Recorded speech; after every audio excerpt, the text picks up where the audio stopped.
Salut, c'est Cyril de Web de Fou, j'espère que tu vas bien aujourd'hui. On se retrouve pour un nouveau podcast pour voir ensemble pourquoi tes emails arrivent en spam. On va voir ensemble qu'est-ce qu'il faut faire, on va voir ensemble quelles sont les fausses bonnes idées à pratiquer, même les solutions pour éviter que tu arrives en spam. Tu vas voir, c'est des informations que tu n'as probablement jamais entendues et je te dis, reste à l'écoute, tu vas voir que c'est assez énorme ce que je vais te révéler. Avant ça, tu connais le truc, tu penses à t'abonner, je sais pas où tu m'écoutes, tu cliques sur le bouton rouge, vert, bleu, etc. Tu vas dans la description et dans la description, il y a un lien, ça s'appelle Rejoins mes contacts privés, quelque chose comme ça. Et tu cliques dessus, tu t'inscris et tous les matins, tu vas recevoir dans ta boîte mail des informations qui vont changer ta vie et ton business, crois-moi. Ok ? Allez, on y va.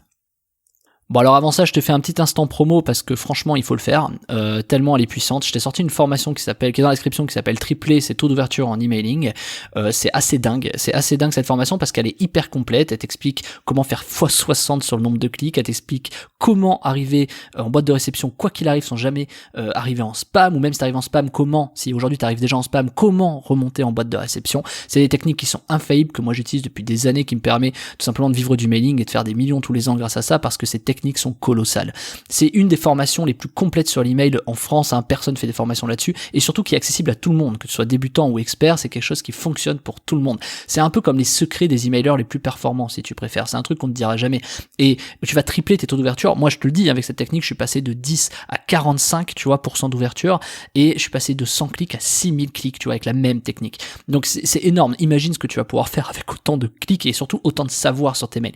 Et l'avantage, c'est que ça marche peu importe ton secteur, parce que là on parle d'emailing, tant que tu as des emails ça fonctionne, tu vois.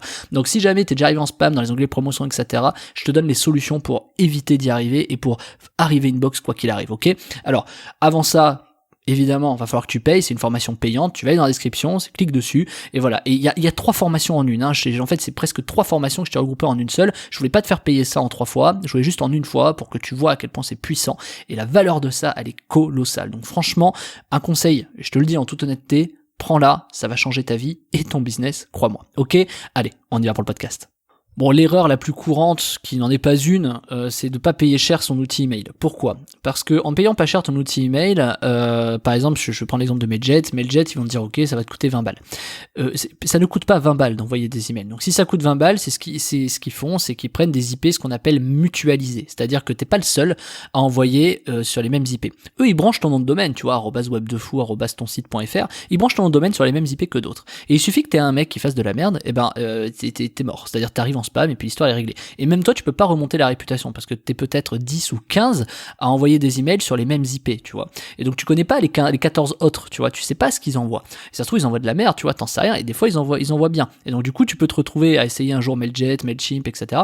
Et un jour, tu vas dire, ah lui, il envoie bien, etc. Super. Jusqu'à ce qu'il y ait un des 14 qui s'en aille, qui soit remplacé par un autre qui fonctionne plus, et voilà. Donc en fait, c'est toujours un peu la course à échalote, quoi. Tu te dis, tu peux pas maîtriser, tu vois, les trucs comme ça. Donc forcément, si c'est pas cher, c'est forcément. Donc ça s'appelle des IP mutualisés. Donc ça c'est le premier truc qu'on te dit. C'est pour ça que tu payes 10 balles, 20 balles, 30 balles, 40 balles ton truc. En vérité, il faut savoir qu'envoyer des emails ça coûte un serveur. Donc ça va te coûter à peu près entre 50 et 80 balles. Des IP ça va te coûter je sais pas, peut-être 30 balles, allez, 20-30 balles. Ça va te coûter un nom de domaine et ça va te coûter l'installation de tout ce qu'il faut pour le faire. Donc de toute façon, t'es pas en dessous de 100 balles. Si t'es en dessous de 100 balles, c'est que c'est pas bon.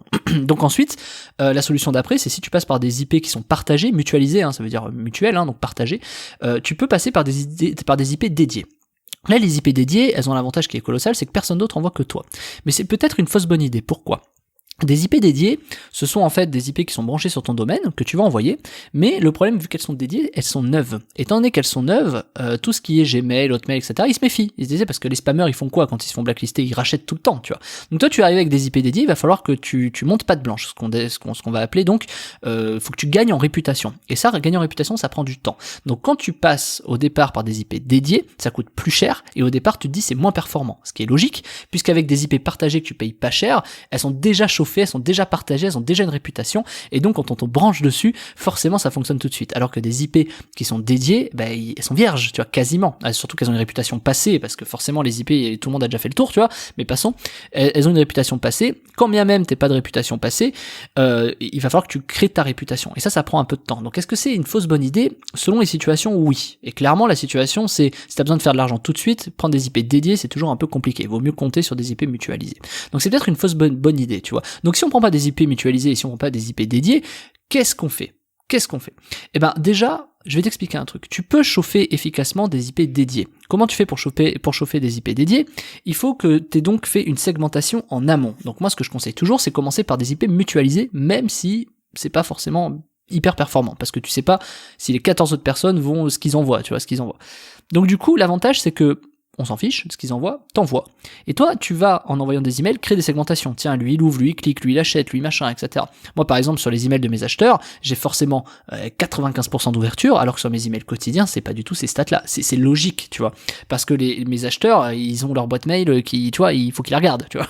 Donc c'est logique, en fait. Donc j'ai forcément beaucoup plus de taux d'ouverture. Et ces gens-là, c'est hyper important de les garder, tu vois, ceux qui ouvrent beaucoup, ceux qui achètent, parce qu'ils vont te permettre, quand tu vas passer sur des IP dédiés, de tout de suite gagner en crédibilité, en réputation, tu vois. Parce que les IP dédiés, ta Gmail, ils vont voir, ah oui, 89 personnes sur 10 qui ouvrent, tu vois, super. Alors que si t'as pas fait ça et que t'envoies, ben, ça se trouve, t'envoies des emails de gens qui ne vont pas ouvrir ou qui ne vont jamais recevoir l'email, qui vont avoir des bounce. Donc des bounce, c'est si tu veux, tu sais, non, désolé, je ne suis pas disponible pour le moment, je suis parti en vacances. Ou alors c'est des, ah, désolé, ma boîte mail, elle est pleine, tu vois. Donc c'est ce qu'on appelle des bounce. Voilà. Bref, des rebonds, quoi. C'est-à-dire, ah non, en fait, l'email, il revient, tu vois, ce qu'on appelle un retour. Il revient, en fait, hein, c'est un bounce. Bref, passons. Donc du coup, le truc c'est que quand t'as trop de ça au départ, ben quand tu dois créer une réputation sur l'email par rapport à tes IP, ben ça ne marche pas forcément, tu vois. Et donc des fois tu peux te retrouver à avoir des IP dédiés et tout de suite arriver en spam. Et là les gens disent oh là, c'est l'orgie, c'est trop compliqué, etc. Alors que moi je trouve que c'est la meilleure chose que tu puisses avoir, mais passons. C'est dans la formation d'ailleurs de la raison pourquoi et l'explication. Mais si t'arrives en spam, tout de suite tu vas avoir tendance à dire ok les IP sont pourris, et tu les changes, grave erreur. Mais en général tu vas aller faire ça, parce que tu te dis mais je peux pas arriver en spam alors que je viens prendre des IP, tu vois, alors que c'est neuf, comment ça se fait que j'arrive en spam? Et en fait on oublie mécaniquement que bah forcément t'es personne, tu vois, par rapport à Gmail, Google, etc. T'es personne. C'est comme les comptes Facebook publicitaires des gens qui dépensent des centaines de milliers, qui se les font fermer et qui les récupèrent pas forcément, tu vois. C'est pas parce que tu dépenses 1000 euros ou 400 000 euros par an que t'es plus prioritaire qu'un autre, tu vois. T'as peut-être juste fait de la merde. Et donc c'est exactement le même principe sur l'email. En fait, encore une fois, je crois que Facebook, enfin en fait si Facebook fonctionne d'une certaine façon, c'est parce que tout fonctionne exactement comme ça. Et en fait, quand tu comprends ce système-là, tu peux commencer à analyser intelligemment et prendre les bonnes décisions. Parce que tu vois, finalement, si tu fais pas d'IP mutualisé et que tu dois chauffer des IP dédiés, etc., en fait, la solution elle est toujours un peu entre les deux, c'est faire un peu des deux. Il y en a un qui va t'aider, par exemple, à créer une segmentation, et l'autre qui va te permettre de chauffer efficacement la segmentation que tu as créée pour monter en réputation. Donc en fait, tu vois, il faut toujours avoir plusieurs stratégies comme ça. Et donc la solution pour ça, le meilleur truc que tu as à faire, c'est pas de savoir si ton... Tu sais, on dit souvent, est-ce que l'outil email Mailjet ou Mailchimp, parce que qui est meilleur? Et le côté meilleur, il est basé sur la performance d'ouverture. La plupart des gens me disent, ouais, mais chez Mailchimp, ça ouvre mieux que chez Mailjet, ou chez Mailjet, ça ouvre mieux que chez Mailchimp. Totalement faux, absolument faux, totalement faux. Le truc c'est que comment t'expliquer ça? Enfin c'est assez simple en fait à comprendre, hein. Je ne sais pas comment te l'expliquer, c'est par où commencer. Quand tu choisis un outil mailing, tu le choisis pas pour sa délivrabilité. Tu vas le choisir pour sa segmentation. Les segmentations sont ton critère principal de choix d'un outil emailing. Si tu crois que c'est l'ouverture, le taux d'ouverture qui fait un bon outil mailing, c'est totalement faux. Parce qu'à la fin, tout le monde a la même technique. C'est, t'as des IP, t'as des bases mail, t'as un nom de domaine. Le nom de domaine est envoyé, enfin, les emails sont envoyés par le nom de domaine sur des IP. C'est tout, c'est ça l'email, c'est que ça. Donc, ce qui fait la différence derrière, c'est les outils de segmentation. Et plus tu segmentes efficacement, plus, tu vois, moi, mes acheteurs, par exemple, plus j'ai d'acheteurs, plus je sais quand je vais envoyer un email, je vais avoir une meilleure réputation.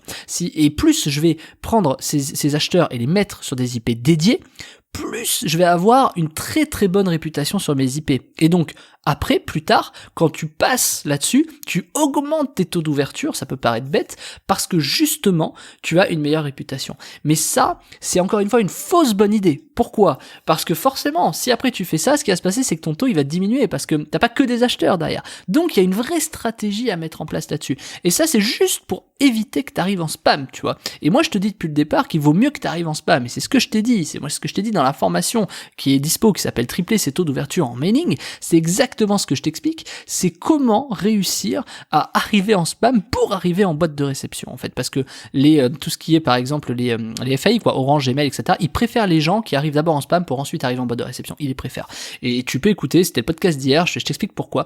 Et en fait, c'est des mécaniques qui fonctionnent. Mais même le fait d'arriver en spam, je sais pas, on se focus sur une performance, tu vois, on arrive en spam, etc. C'est totalement faux. Il y a des techniques qui sont mais tellement évidentes que tu utilises pas, des techniques qui sont tellement logiques que personne ne fait. Et je te le dis, ça passe par la segmentation. C'est qu'en fait, les gens, ils oublient qu'avant que ça arrive en boîte de réception, il y a plein de choses, tu vois. Entre le moment où t'envoies et le moment où la personne reçoit l'email, il y a plein de choses qui se passent. Et c'est ça qui est important de comprendre pour savoir comment tu peux optimiser ça. Et clairement, quand tu l'optimises, c'est colossal. Tu fais x60. Moi, j'ai fait x60 en performance. Un peu moins, c'était x52 en performance. Je suis passé de 1000 à 6000 clics, tu vas voir. Enfin, pardon, de 100 à 6000 clics, excuse-moi. Et tu vas te rendre compte à quel point c'est capital de connaître ce fonctionnement-là pour pouvoir t'adapter. Parce que c'est facile. Quand tu connais le problème, la solution, elle est très très simple. Le plus dur dans l'email, c'est de comprendre le problème. Quand tu comprends le problème, un problème qui est accessible comme ça en tout cas, c'est beaucoup plus facile à comprendre, tu vois. Et quand ça t'y arrive, tu es un peu le roi du monde sur ce que tu fais. Parce que mécaniquement, il y a des gens, ils y arriveront pas. Quand tu ouvres 2 fois plus que ton concurrent, il se passe quoi? Il se passe que tu gagnes de l'argent. 2 fois plus que ton concurrent, tu vois. Alors après, ça dépend. Si lui, il a 30 000 emails et que toi, t'en as 100, évidemment, ça marche pas pareil. Mais évidemment, toi, t'as cette capacité de fonctionnement, tu sais comment ça fonctionne. Et c'est justement le sujet de la formation, c'est de savoir comment ça fonctionne pour tripler tes taux d'ouverture, ton emailing, faire x60 en performance. Je te montre tout dans la formation en partage d'écran.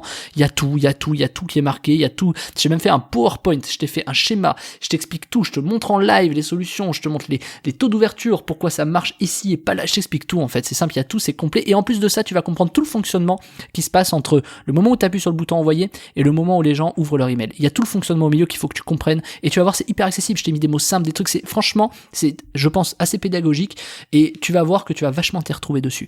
Et je te laisse vraiment cliquer sur la formation et y aller. C'est 3 formations en une que je t'ai faites quasiment. Je t'ai tourné une seule formation, mais il y a 3 formations dedans. C'est énorme la valeur qu'il y a dedans. J'ai pas voulu te faire payer 3 fois le truc parce qu'il faut pas déconner, mais je t'ai tout regroupé en un et je t'ai mis le prix. Donc tu connais, tu cliques sur le lien, c'est tripler ce taux d'ouverture en emailing et on se retrouve de l'autre côté. À tout de suite.